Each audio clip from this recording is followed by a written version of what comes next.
She is deep here.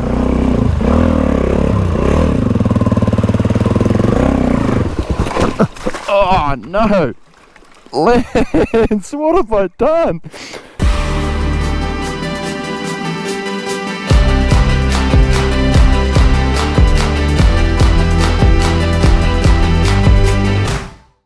Welcome everybody back to the channel. In today's video I've got a really nice ride in and around the Turon National Park area, doing my bit as an adventurer, bringing a little bit of Australia to the big screen.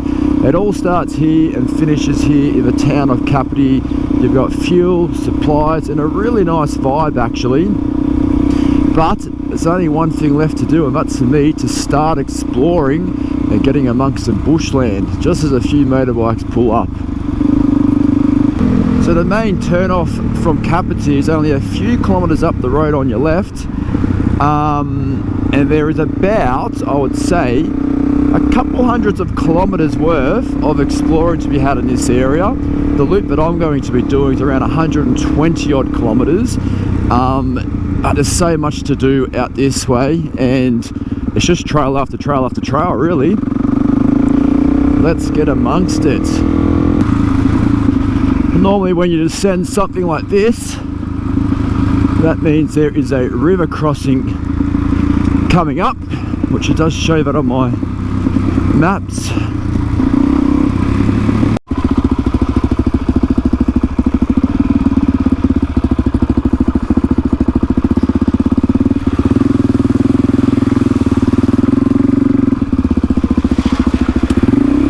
Crystal clear.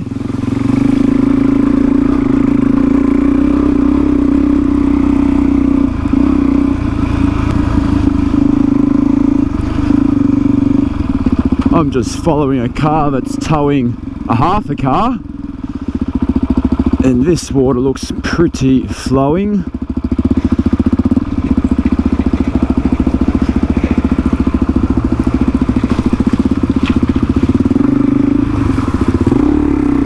I can probably take the shortcut in. See if I can get in front of him, because he doesn't want to stop for me.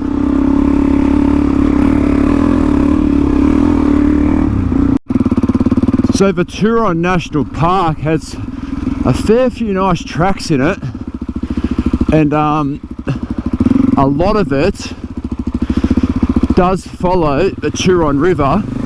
And there's plenty of crossing and crisscrossing to be had throughout this park, providing you pick the right tracks. But heaps of campgrounds too, especially in a big group of motorbike riders. There's so many campgrounds to be had here. This is about my 5th crossing in about a few kilometres.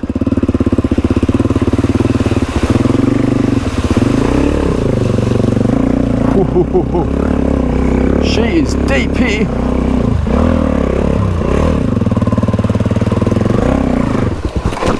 Oh no!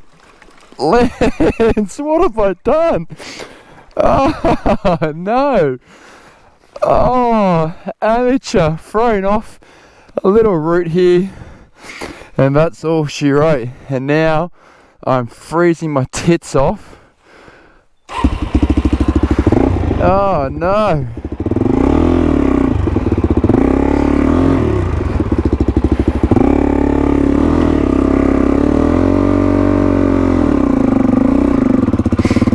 Oh, I'm so cold. Just like that, you know, you can just hit a little rock, throws you out, and you're in the drink. Luckily, my bike didn't go under, because that would have totally sucked. Now there are a few gates like this in and around this park, FYI, and they all have private property on it, but you've got to read it closer, because the private property sign normally actually states no camping, no hunting, stick to main tracks and things like that, but it is public access still. I know that's thrown a few people off. Had a few people reach out to me over the years saying they couldn't get through, but yeah, just got to read the sign. Quite often there's no dramas at all.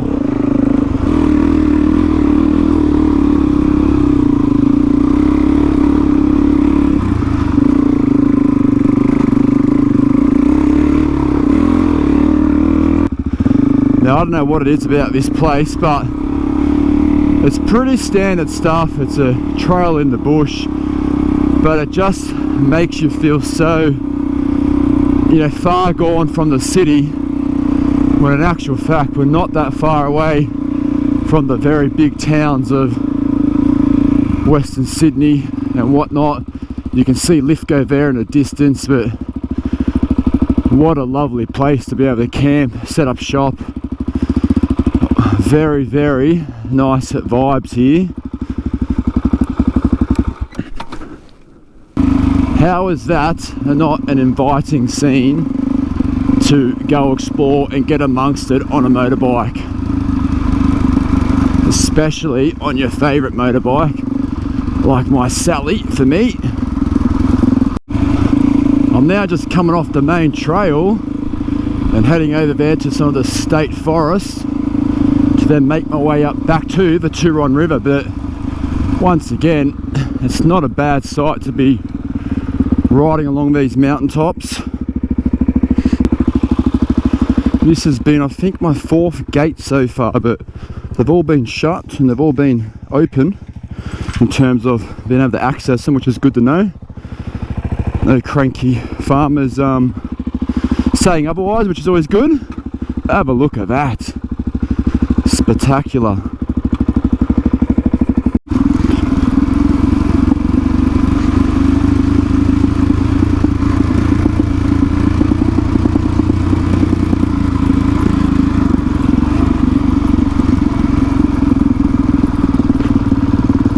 Pretty washed out here. Wowee. Alright, only about 500 metres of tar, maybe a kilometre, and we're heading into Wattle Creek Road, some state forest. What a different landscape compared to the national park. Make my way through here, then back in to a national park and towards the Turon River again. The only problem with state forests, and I say it all the time, yes, Australia's got kangaroos everywhere, but on those more open tracks you can normally see them, but in these state forests it's so dense they always get pushed to the outside here for the grass, and they just jump out in front of you. It's just not worth going fast at all because you've got no bloody visibility.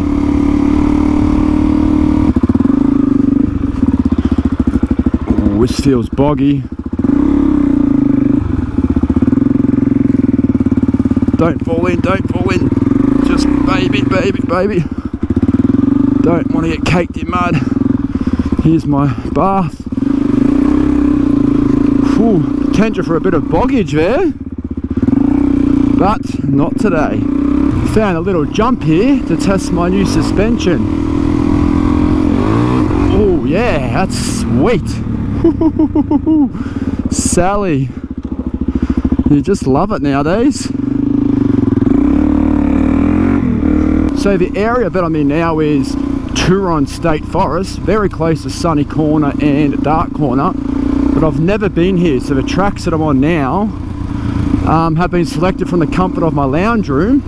I do know the national park tracks, and we're trying to link some, you know, more stuff together. But there's always that little bit of anxiety and excitement, as I always say, because you never know if the tracks you picked are actually going to link up. Are they doable? Are they open? There's a whole range of things that the maps just don't tell you. Ooh, hold on, Lance. But no one really wants to have to backtrack or detour. That's kind of a last resort thing. So hopefully these trails are turning out to all be doable and continue to be doable. Have an absolute blast though. Have a look at this. This is unexpected. I'm still in the area of the unknown. That is beautiful. I love how you can see the mountains and the bush into the farmlands. That sort of suggests that you're not too far from civilization, but then beyond that, just bush and mountains again. Oh, that's sensational.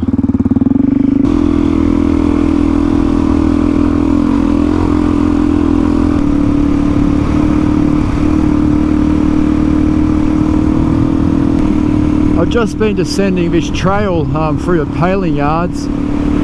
I mean, how have I not known about this track? It's about 10 kilometres, maybe a bit more. I'm heading to the river soon. But this is the sort of stuff I've been riding along. It's been in my backyard for the last 7 years. Oh man, I've got to start coming out this way more often. This is just spectacular. Wow. It truly doesn't get old, that's for sure. It's always enjoyable. It's as simple as that. You could even be bucketing down rain right now and I'd still be having to a degree some level of enjoyment riding through here.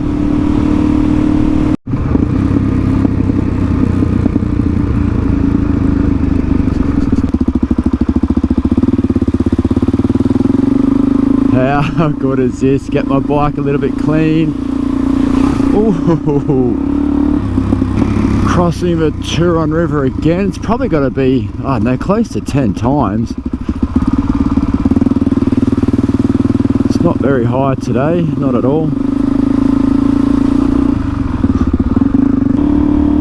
Look how beautiful and green it is at the moment. I've been here a few years ago and it was not like this at all. Hello cows. Getting a good feed of colostrum. Good on you, buddy.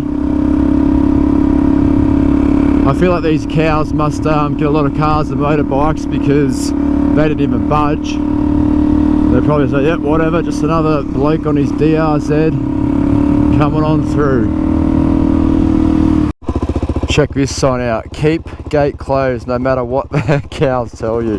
They want to escape sometimes and they'll tell you anything. Even sell you a bit of their rump. Just for the privilege, I reckon.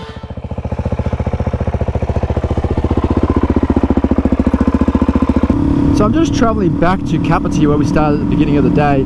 But in short, I travelled south down the guts of the Turon National Park. I then went westerly through some state forests and whatnot to then travel north through the Turon State Forest. And now I'm travelling east again through Turon National Park, crossing the Turon River quite a few times. But I'll tell you what, this is in Syndey's backyard. Like for an overnight or even a day trip, you cannot go wrong, and it's an easy ride at that. No doubt there's hard trails in and around the area, which one day I'll explore and hunt out. But this is just adventure riding heaven. If you are into camping, there's plenty of campsites along the river. I mean, it doesn't matter how big your group is, you're probably going to be able to fit there. There's so much to be had. And then you just got these beautiful trails. Yeah, you've got to get amongst it. 100%, you've got to get amongst it. Bring your bikes out here and have some fun. I'm just skidding all over the place because I can. Come on, Sally. I don't normally see horses on the track like this without a rider on them, but I would not trust a horse over a cow any day because these things will just kick you in the head. And you know, the motorbikes, the engines, they're named after horsepower and the amount of power they've got, and there's a reason for that, because those things will just boot you in the head. I'm not afraid of horses, but I've seen one do some damage. It was not pretty. Here's some more. What's going on here? This one looks a little bit more feisty.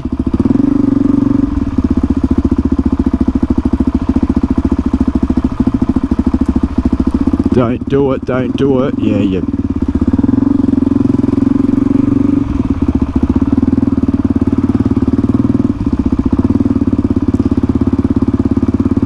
Don't kick me.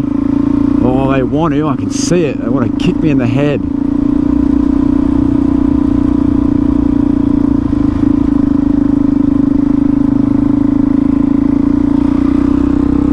Well guys, I'm only 10 kilometres out from Kapiti. I'm going to get myself a warm coffee because I've got 120 kilometres to get home still.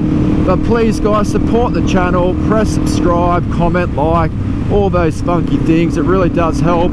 If you want this route, it will be in the description below. There is a link there for a couple of dollars. You can download it, and all that stuff truly does go back into this bike and keep her running. But stay tuned, because I'll be saying it for the next couple of videos. I've got a really big epic ride coming my way. The one hint I'll give, it's about 4,000 kilometers, and it has to be done in 8 days. I have no spare days other than that. So stay tuned, and I'll catch you on the next video.